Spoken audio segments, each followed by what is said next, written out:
page turners, welcome back to the channel. I'm Matthew, the man with the hat who reads.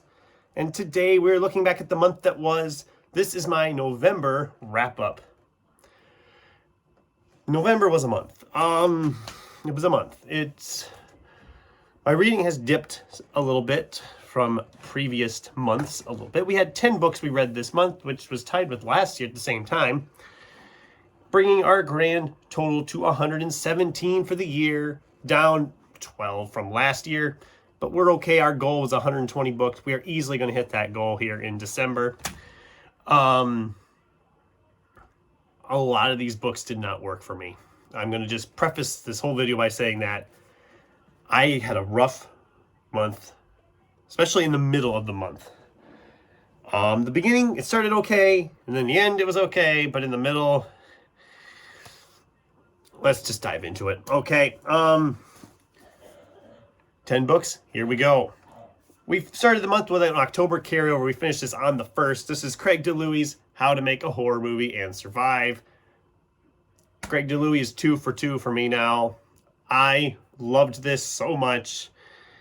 Them making this horror movie with this haunted camera.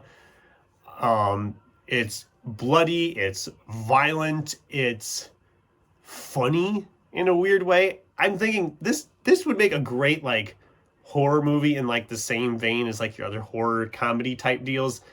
I really enjoyed this. I can't wait to read more from Craig DeLuise. This was a 5-star read. Then we finished Roald Dahl's The Wonderful Story of Henry Sugar and 6 More.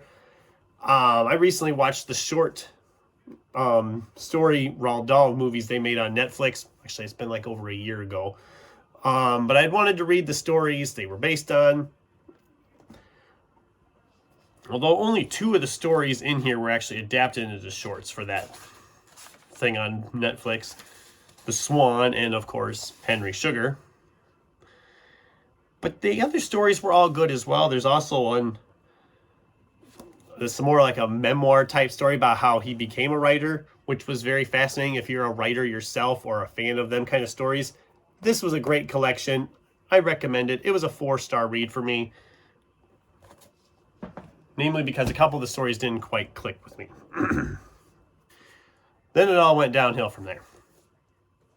Anne Bossum's Sergeant Stubby, How a Stray Dog and His Best Friend Helped Win World War I and Stole the Heart of a Nation. This was a nonfiction book, the first of my nonfiction reads of the month. And it's a dog that was part of an infantry group in World War I. And it is boring as sin. It is so boring, so bland, just so... I'm just like, oh my God, it's a dog in the war. How is this so freaking bland? I don't know. Maybe it just wasn't vibing with me. And that was kind of what I was thinking. Oh, it's just one book. It's not vibing with me. It was a 3-star. It was okay. I just wanted it to be better. We did a reread of Kawai Hart Hemmings' The Descendants. I reread this because I was going to rewatch the movie and do an adaptation discussion, which I have not yet filmed. This was a 5-star for me when I read it the first time. Or was it a 4-star? It was a 4-star for me the first time, and it stayed a 4-star this time. But it's a book I don't really know why I kept all this time. I mean, the story's not bad, but it's not the typical thing I read. And it's not like something I would read again and again, so I'm really not sure why I kept it.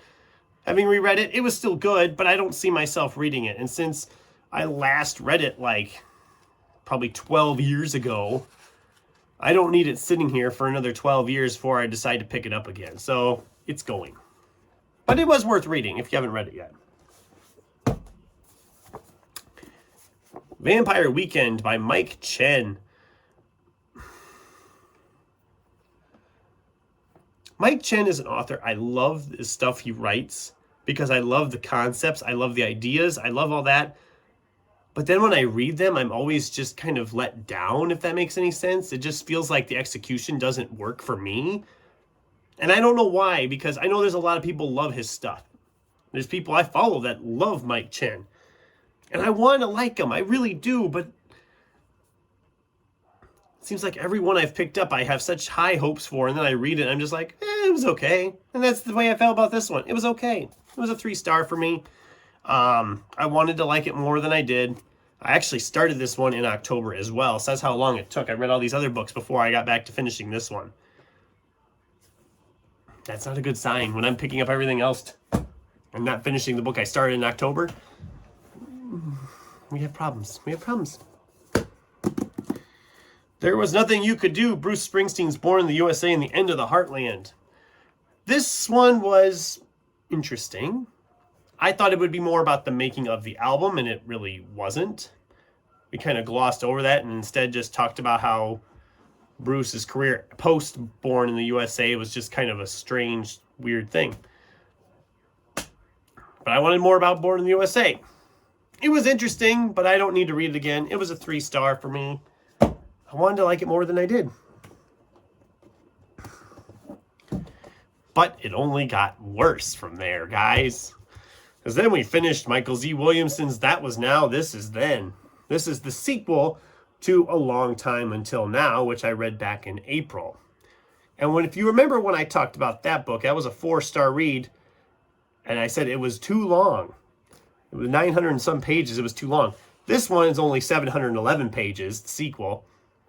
But it did the one thing I hoped it wouldn't do and got repetitive.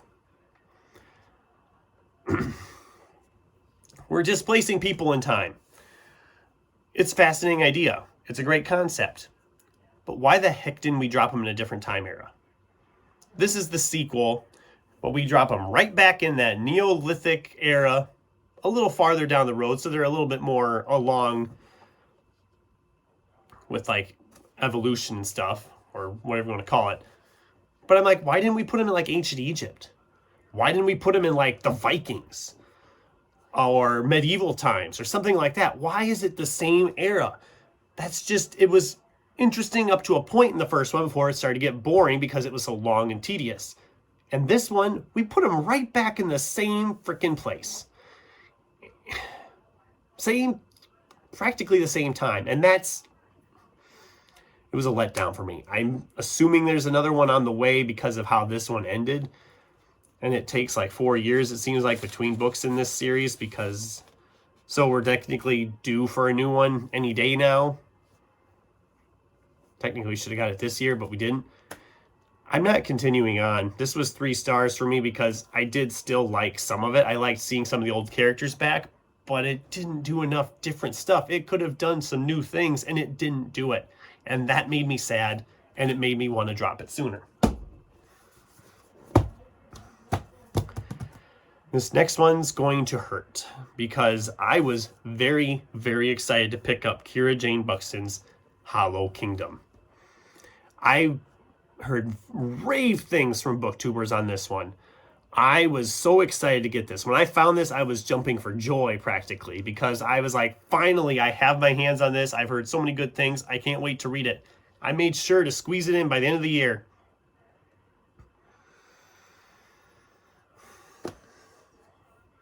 I lost interest. It started interesting. I was intrigued by it as it started. But then as it proceeded to move along, I just started to not care. Until we got to about the last 50 pages, then I started to care again. But that's not a good sign if the middle of your book is losing my interest. I liked the character of this Crow. And I liked some of that. But there are some things that happen. Kat, do not read this book. I'm promising you that now. I don't know if you're watching, but if you are, just trust me on this. Kat, you don't want to read this book. I don't want to say why you don't want to read this book because that would be spoilers, but just trust me on that. You don't want to read this book. And that makes me sad to have to say that because I was so excited for this. And it just was a letdown. It was a 3-star for me. And this was like one of my most anticipated reads. Probably my most anticipated read of November. And it just fell flat for me. And I struggled. It's like just over, or is it just under 300? It's just over 300 pages. And it took me forever to read that book. Because I just didn't care. I was just like, good God, is this over yet? Our last nonfiction read of the month was Waxing On, The Karate Kid and Me by Ralph Macchio, a memoir by Ralph Macchio. I mean, it was fun. It was an entertaining read. I enjoyed it. This was a 4-star read for me. I don't need to tell you any more about it. It's The Karate Kid talking about the making of the movie and how he has navigated life post Karate Kid. It does do some things with Cobra Kai. It mentions Cobra Kai, possibly some spoilers there. If you haven't watched Cobra Kai yet, you might not want to read it. But I enjoyed this one. This was a fun one. 4 stars. And the last book we read in November was Richard Kadri's Ballistic Kiss, book 11 of the Sandman Slim series, which I've been rereading this year. My thoughts haven't really changed too much on this one. This was still a 4-star read for me. It's a step down from book 10, which I thought would have been a perfect place to end the series, but they didn't do that. So it is what it is. I liked it enough, but book 12 is the one I'm mainly worried about. So there you guys have it. That's what I read in November. And as far as book of the month goes, it's the October carryover, How to Make a Horror Movie and Survive by Craig DeLuey. That's my book of the month because it's outside of The Descendants, which was a reread. It was the only 5-star I had this month. So November was a rough month. Hopefully December is better. It's our last month. We have a bunch of stuff we've been looking forward to. Hopefully there's no more disappointments, because that Hollow Kingdom, guys, that one really hurt me. It hurt me so bad that it wasn't vibing with me. But I'd love to hear from you guys down below. Was I wrong about any of these? Have you read any of these? Were you looking forward to reading some of these? What was like your book of the month for November? I'd love to hear from you in the comments down below. Thanks for watching, and until next time, keep turning pages.